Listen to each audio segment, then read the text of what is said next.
Public art is not art in a public gallery. Public art is any medium of art created specifically and with intent from the artist to be experienced by all in the public domain. Public art is usually site-specific, designed for location. Public art can include sculptures, murals, mosaics, glass or water features, works that may decompose or melt, temporary installations, exhibitions, events, and performances. The list goes on. If it's an art form in the public domain that was designed to be public, then consider it a work of public art. Interestingly, public art transcends the arts for art's sake movement, as it is in some way functional, be it a building, or even parking posts. Public art embellishes a city, often becoming an icon. It can pass comment on location and culture. It can immortalize an individual, or simply be fun to play with. You don't have the ability to appreciate public art from the comfort of your own home, or the serenity of a gallery. Judgment must be made within the bustle and exposure of the public. Artists take account of this, and generally public artworks are extravagant in nature, sometimes too extravagant. In New York Square, Richard Sierra's Tilted Arc was met with a great resistance from a sect of the public, who claimed that not only was it an eyesore, but that the once practical plaza was now rendered unusable. With the public body seeking relocation, Sierra rebutted by saying that the work was entirely site-specific, and that as a piece of art, it would be destroyed if shifted. He would renounce it as a work of his should it be moved. This case led to debate in the realm of art philosophy regarding whether public art should be judged or modified under public perception, which perhaps might lead to reduced flexibility for artists in the future. The nature of public art allows for two interesting art concepts that are practiced really outside of the public art genre. First is artistic nesting, the synergy of two art forms. On the Wellington waterfront, there are various New Zealand poems set in concrete.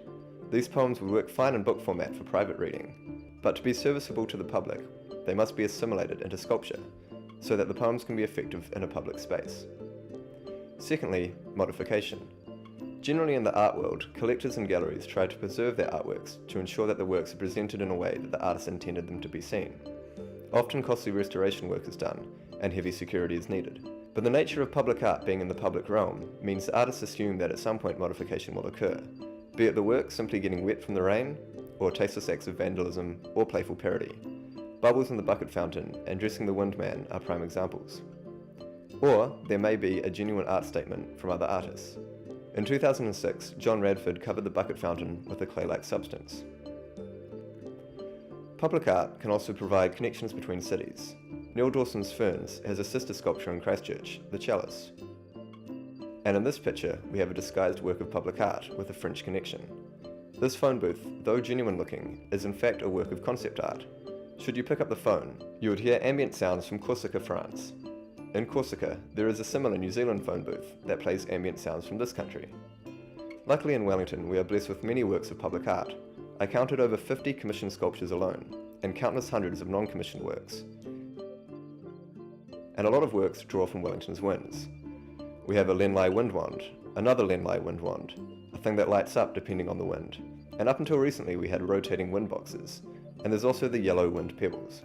But there are a large variety of works, with different takes on the Wellington region. This is in part due to the Wellington City Council being very public art friendly. It has a public art policy that was written in 2003, which aims to create and raise awareness for public art in Wellington. This is governed by the City Council Public Art Panel, consisting of 6 contemporary art advocates who govern the public art policy for the city. They have a council-funded budget of $300,000.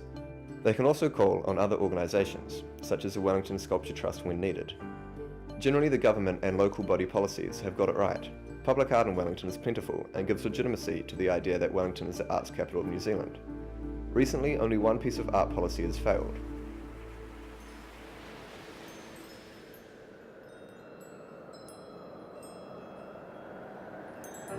In the lead-up to Te Papa being built, its design was thrown open to all architects, including a joint venture between Wellington-based architect Ian Athfield and the world-renowned Canadian designer Frank Gehry of Guggenheim fame.